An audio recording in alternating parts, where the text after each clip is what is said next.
Hello students, how are you all? I hope you are all safe and fine at your own homes. So, we proceed further with our discussion on aphorisms in Organon of Medicine.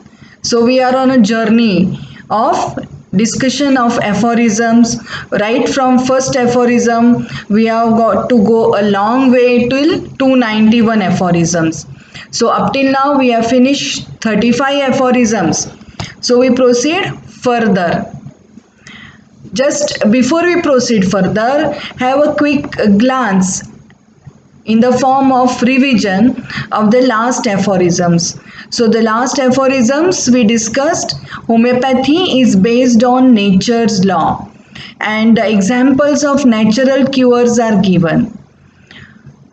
Dr. Hahnemann also has discussed similar medicines are superior than natural disease curing agents and they act unconditionally, while natural disease curing agents act conditionally. We already saw the two important examples, that is ophthalmia was removed by smallpox and orchitis was removed by occurrence of mumps. But these natural disease curing agents cannot be the option of cure because the stronger natural disease still remains and it is worse for the patient, and they act conditionally because it's not in our hands to suffer from the stronger natural disease to remove the weaker natural disease. Okay, so we go further. Similimum cures as it produces stronger similar artificial disease and its dose is regulated. And how much stronger is the disease? It is just slightly stronger than the existing natural disease. Okay, and its dose is regulated. Hahnemann has already told us and discussed two dissimilar disease never cures and allopathic medicine never cures. So he further continues his discussion in the subsequent aphorisms that two dissimilar diseases never cures. He explains with three conditions that we will see next, and he has already told us that allopathic medicines never cures. In fact, they complicate. So our journey continues with the next aphorism. Aphorism number 36. What happens when two dissimilar diseases meet in nature? So dissimilar disease never cured in nature. The first condition, he has given us three conditions. So let's see what is the first condition. If the older disease is stronger, then new disease will not affect the patient. So he has given the examples that if there is severe chronic disease in the patient, he will not suffer from dysentery. He has already also given the example, if scurvy is present, the patient won't get affected by plague. And the third example he has given, if the patient has tuberculosis, he will not be affected by the epidemic. So Dr. Hahnemann tells us if the older disease is stronger in the patient, then new dissimilar disease will not affect the patient. You have to remember these examples. So at least two examples you have to remember, that if scurvy is present, he won't be affected by plague, and if patient is suffering from TB, he will not be affected by the epidemic. So that was the first condition that Dr. Hahnemann has noted his observation, that if the older disease is stronger than the new disease, then it won't affect it at all. So that's the first condition. We go to the second condition. So again the discussion is there in the aphorism 37 that if old chronic disease, if treated by allopathic medicine, disease is more difficult to cure and cure never takes place. So he has noted his observations that about the old chronic disease, if treated by allopathic medicines, it never cures. So both the options are not curative. That means what? If two dissimilar diseases meet and if the older one is stronger, then it won't be affected by the new dissimilar disease. And neither the allopathic medicines will be able to cure this old chronic disease. So let's see what happens further. So aphorism 38 mentions the second condition. What happens when two dissimilar diseases meet in nature? Now see, in this condition, second condition, the old disease is weak and if gets affected by new stronger disease, then what happens? The old disease is suspended, new disease will run its course. And after it has finished its course, old disease comes back again. See what happens if the old disease is weaker and if patient is getting affected by new stronger disease, then what happens? The old disease is suspended for a short time till the new disease runs its course. And after it has finished its course, old disease comes back. So Dr. Hahnemann has noted the observation. Epilepsy was suspended for few days when infected with ringworm. When eruption had gone, epilepsy returned back. Next example he has noted is itch disappeared after scurvy appeared, and when scurvy was cured, itch appeared back again. Again the example of patient suffering from mania. When he suffered from TB, mania was suspended and after the TB was cured, patient again suffered from mania. So this is the second condition, that what happens when two dissimilar disease meet in nature. Again they never cure. And then if the old disease is weaker, it is suspended for a short time and it will return back again. Okay, so we go to the next aphorism.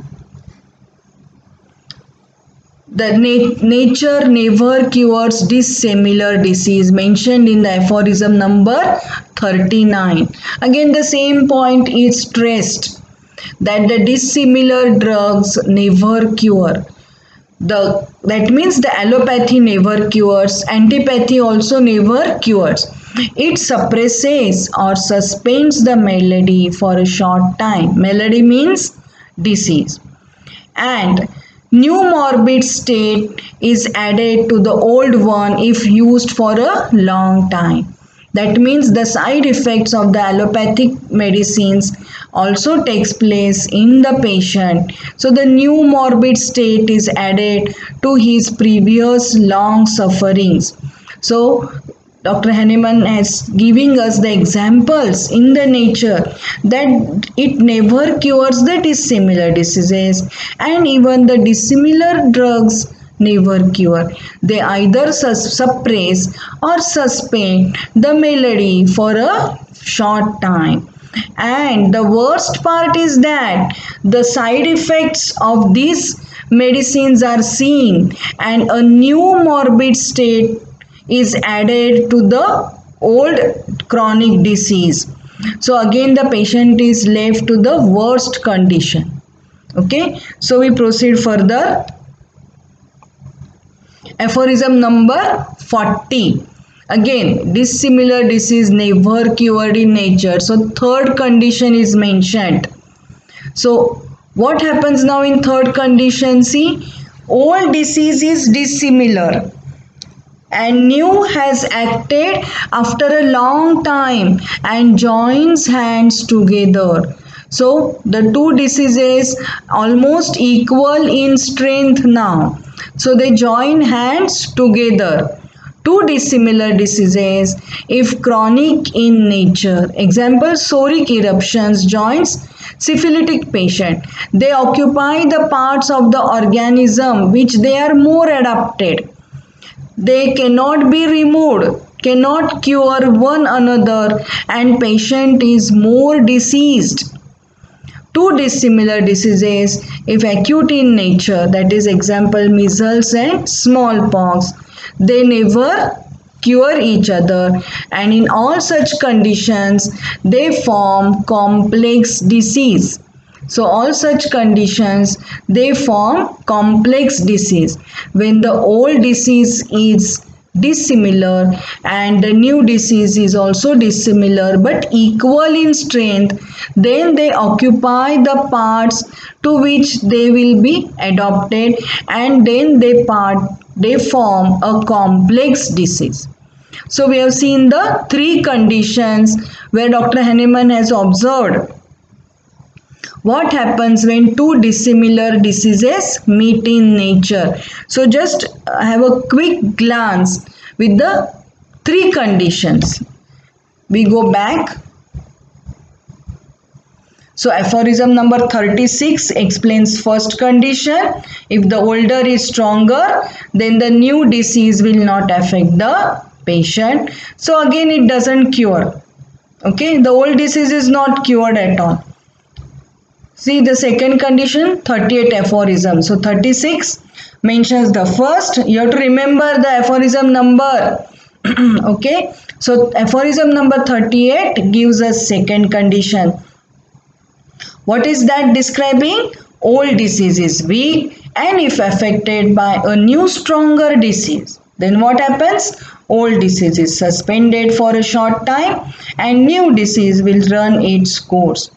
And after it has finished its course, old disease comes back again. So that was about second condition. So first condition, aphorism number 36. Second condition, aphorism number 38.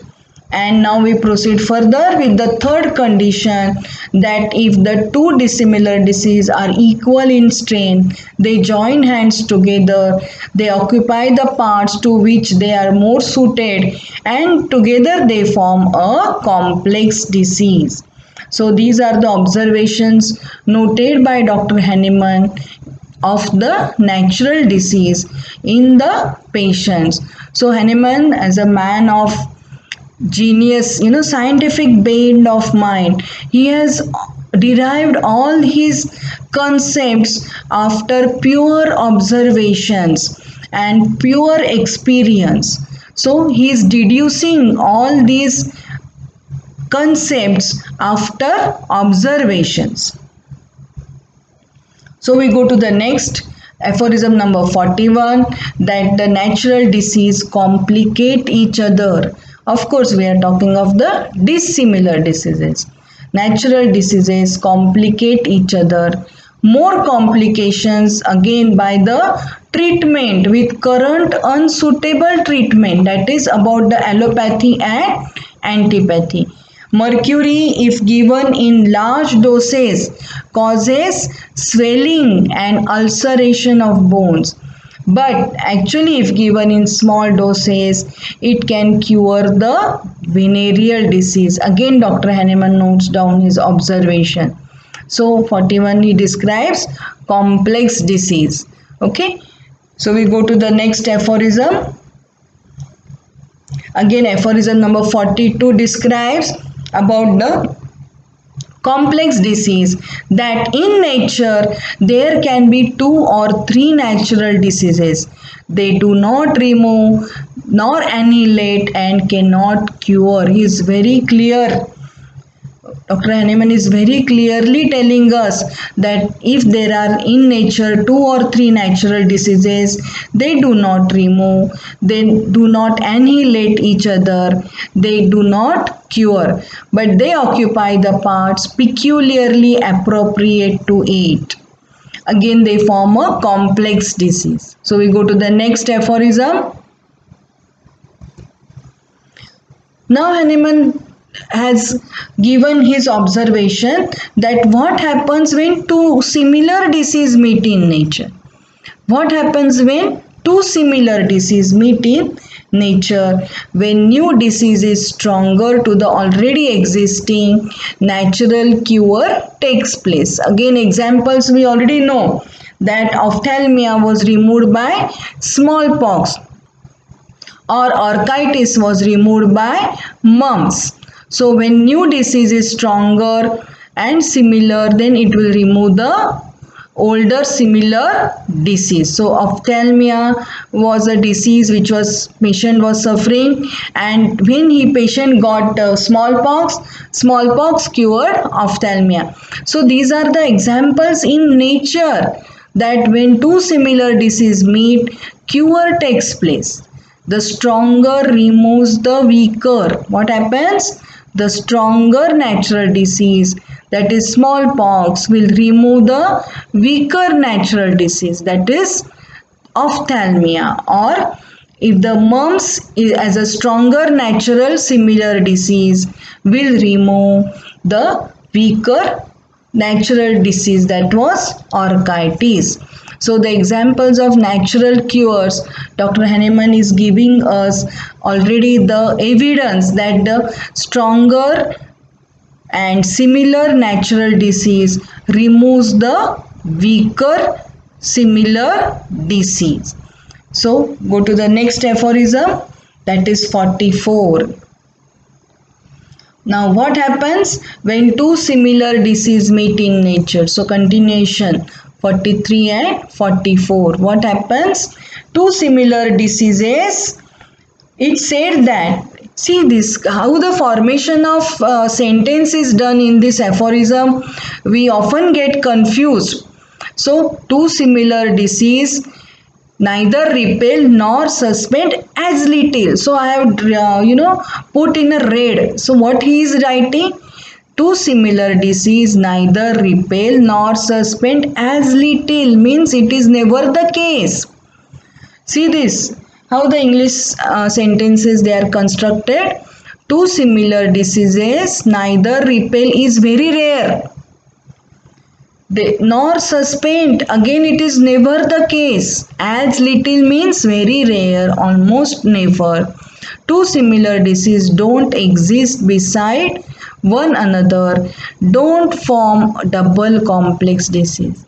See, with my experience in the vivas, when I asked to the students what happens when two similar diseases meet in nature, the answer given is they form a double complex disease, which absolutely incorrect.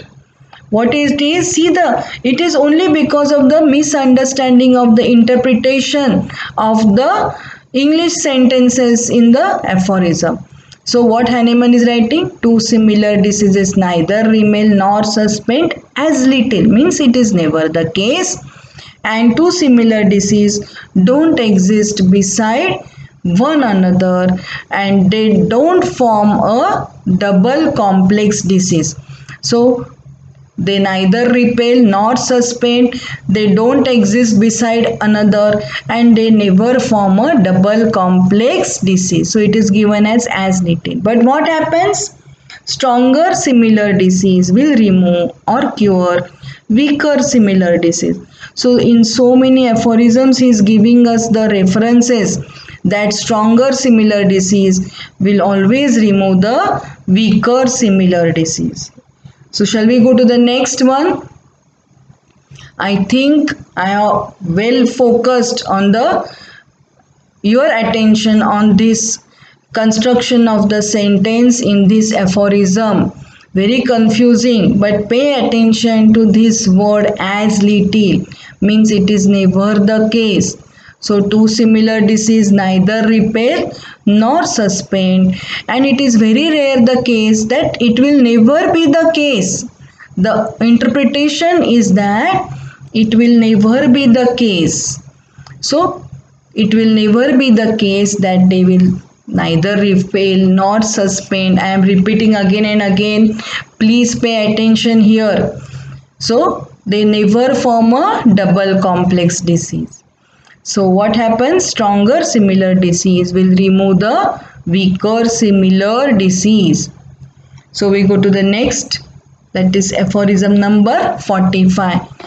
So when two similar diseases meet in nature, the conclusion is given by Dr. Hahnemann now. When two similar diseases meet, the stronger disease annihilates the weaker. We already saw the example. The two examples I will be always referring, that is ophthalmia removed by smallpox and orchitis removed by mumps. The stronger power invades the system by reason of its similarity of action and involves same parts of the organism affected by weaker disease. Now he explains the phenomena, what actually takes place. So what happens? The stronger disease, say smallpox, invades the system by reason of its similarity of action and involves the same parts of the organism affected by the weaker disease.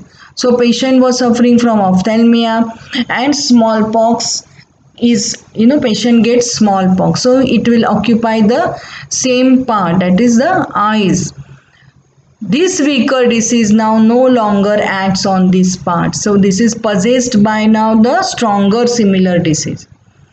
Vital force affected by stronger similar dynamic power which controls the feelings of the patient. New life principle no longer feels the weaker similar disease. Life principle is affected only by now new stronger similimum. That means, see now the last three lines. This is about the action of the similimum. So first 3 points, the action of similar natural disease, and last 3 points, the same action is taking place by the administration of the similimum. So the last 3 points, again I would like to focus your attention on this, that when this patient is receiving the stronger similar disease produced by the similar medicine, then what happens? As it is possessed of dynamic power, it controls the feelings of the patient because the remedy is similar in nature and it is stronger. So we have seen in nature smallpox was stronger and it took the possession of the patient suffering from weaker ophthalmia.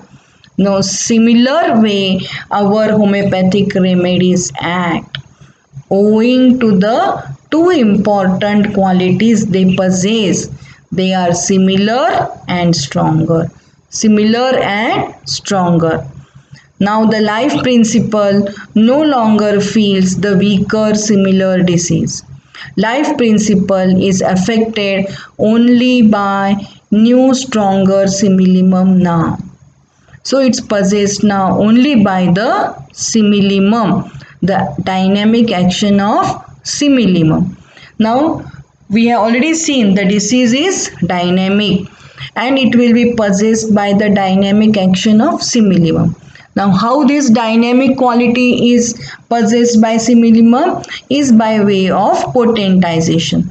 So Dr. Hahnemann will tell us everything about this subsequently, step by step, about the entire homeopathic system of medicine. Okay, so in this aphorism, Dr. Hahnemann is comparing the action of similar natural disease and action of similimum. Okay. So we go to the last aphorism of today's presentation, aphorism number 46. That is, when two similar diseases meet in nature, that is examples of natural cures. So again he is mentioning these cures. Ophthalmia cured by smallpox, deafness, dyspnea cured by smallpox, cowpox is cured by smallpox, herpes is removed by measles. So similar way our homeopathic medicines act. that is stronger similar disease removes weaker similar disease. Nothing else. So much he is hammering upon us to, he draws our attention to the natural cures, and just we have to correlate how the natural cures takes place. It's an observation. It's a phenomena which takes place in nature. So similar way we have to understand the action of our homeopathic remedies and why they are able to make cures. It is because they are stronger and similar in nature. Okay, so all these examples are taking place in nature. So stronger similar disease removes weaker similar disease. So that's all for this today's presentation, and if you have got any difficulties you can again ask me. Okay, thank you.